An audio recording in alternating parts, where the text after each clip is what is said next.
The 15th century was a barren period in English literary history. It was nearly 200 years after Chaucer's death before any poet came whose name can be written in the same line with his. He was followed at once by a number of imitators who caught the trick of his language and verse, but lacked the genius to make any fine use of them. The manner of a true poet may be learned, but his style, in the high sense of the word, remains his own secret. Some of the poems which have been attributed to Chaucer and printed in editions of his works, as the Court of Love, the Flower and the Leaf, the Cuckoo and the Nightingale, are now regarded by many scholars as the work of later writers. If not Chaucer's, they are of Chaucer's school, and the first two, at least, are very pretty poems after the fashion of his minor pieces, such as the Book of the Duchess and the Parliament of Fowls.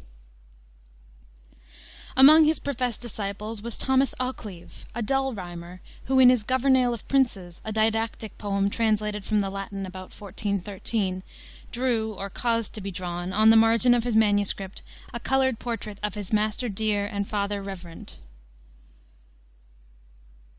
This londes vere treasure and richesse, death by thy death hath harm irreparable unto us done. Her vengeable duress despoiled hath this land of the sweetness of rhetoric. Another versifier of this same generation was John Lydgate, a Benedictine monk of the Abbey of Bury St. Edmunds, in Suffolk, a very prolix writer, who composed, among other things, the story of Thebes, as an addition to the Canterbury Tales. His ballad of London Lyckpenny, recounting the adventures of a countryman who goes to the law courts at Westminster in search of justice, but for lack of money I could not speed, is of interest for the glimpse that it gives us of London street life. Chaucer's influence wrought more fruitfully in Scotland, whither it was carried by James I., who had been captured by the English when a boy of 11, and brought up at Windsor as a prisoner of state. There he wrote, during the reign of Henry V., 1413 to 1422, a poem in 6 cantos, entitled The King's Quhair, King's Book, in Chaucer's 7-line stanza, which had been employed by Lydgate in his Falls of Princes from Boccaccio, and which was afterward called the Rime Royale, for its use by King James. The King's Quhair tells how the poet, on a May morning, looks from the window of his prison chamber into the castle garden full of alleys, hawthorn hedges, and fair arbors set with the sharp, green, sweet juniper. He was listening to the little sweet nightingale, when suddenly, casting down his eyes, he saw a lady walking in the garden, and at once his heart became her thrall. The incident is precisely like Palamon's first sighting of Emily in Chaucer's Knight's Tale, and almost in the very words of Palamon the poet addresses his lady: "Ah, sweet, are you a worldly creature, or heavenly thing in likeness of nature? Or are ye very nature the goddess, that have depainted with your heavenly hand this garden full of flowers as they stand?"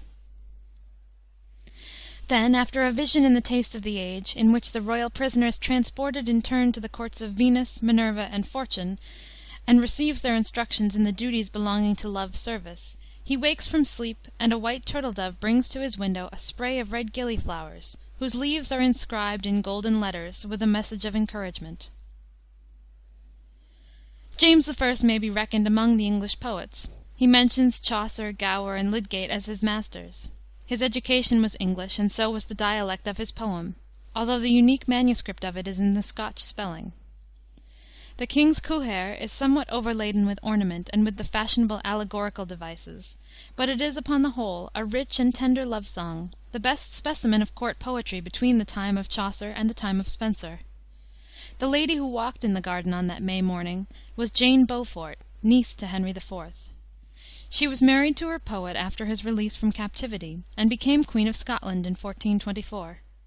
12 years later James was murdered by Sir Robert Graham and his Highlanders, and his wife, who strove to defend him, was wounded by the assassins. The story of the murder has been told of late by D. G. Rossetti in his ballad The King's Tragedy. The whole life of this princely singer was, like his poem, in the very spirit of romance.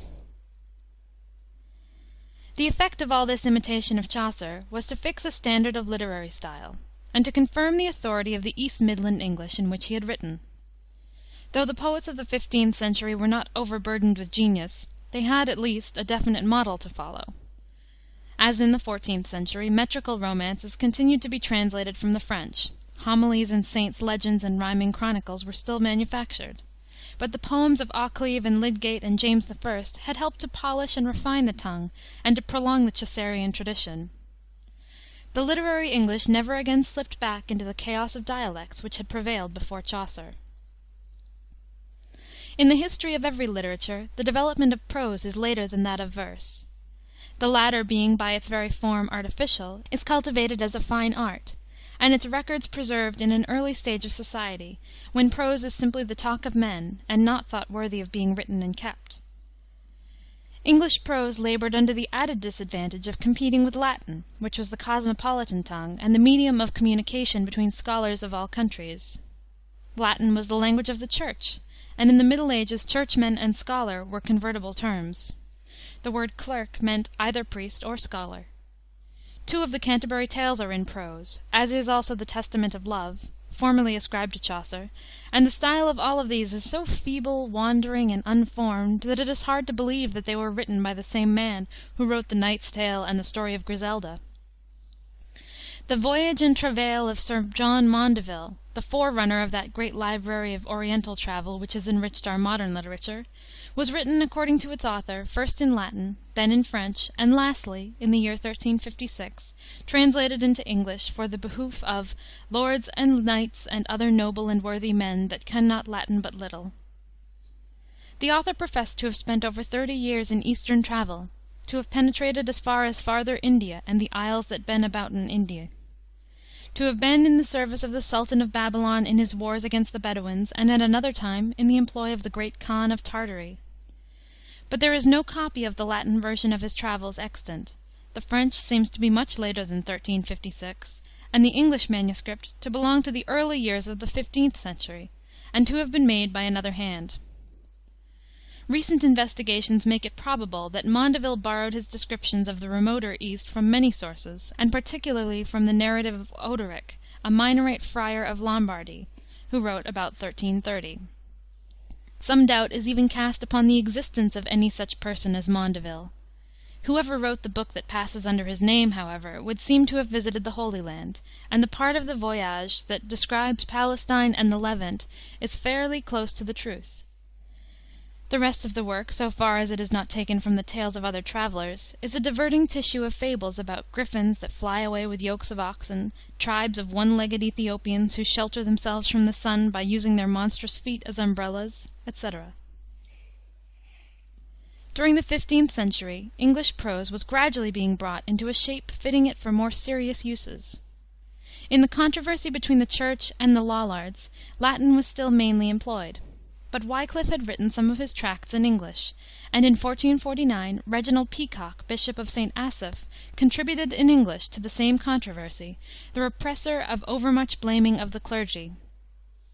Sir John Fortescue, who was Chief Justice of the King's Bench from 1442 to 1460, wrote, during the reign of Edward IV, a book on the difference between absolute and limited monarchy, which may be regarded as the first treatise on political philosophy and constitutional law in that language.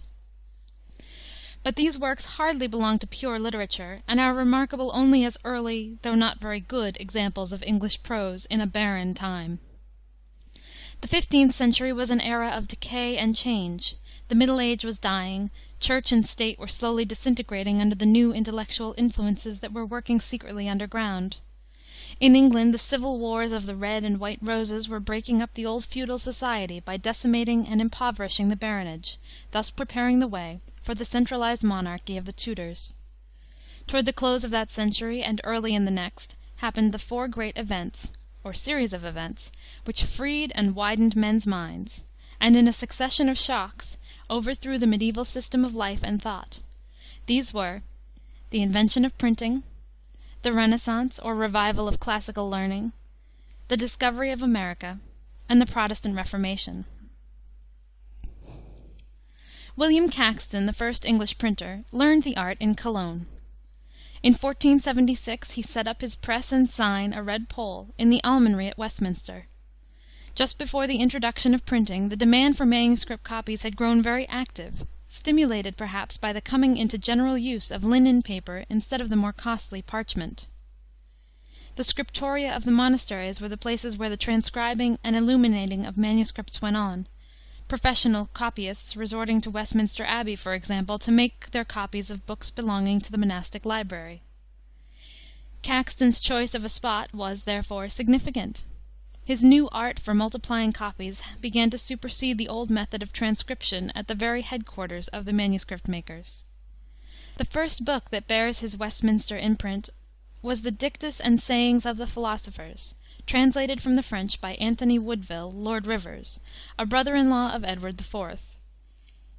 The list of books printed by Caxton is interesting, as showing the taste of the time, as he naturally selected what was most in demand. The list shows that manuals of devotion and chivalry were still in chief request, books like the Order of Chivalry, Fates of Arms, and the Golden Legend, which last Caxton translated himself, as well as Reynard the Fox and a French version of the Aeneid. He also printed, with continuations of his own, revisions of several early chronicles, and editions of Chaucer, Gower, and Lydgate. A translation of Cicero on Friendship, made directly from the Latin, by Thomas Tiptoft, Earl of Worcester, was printed by Caxton, but no edition of a classical author in the original.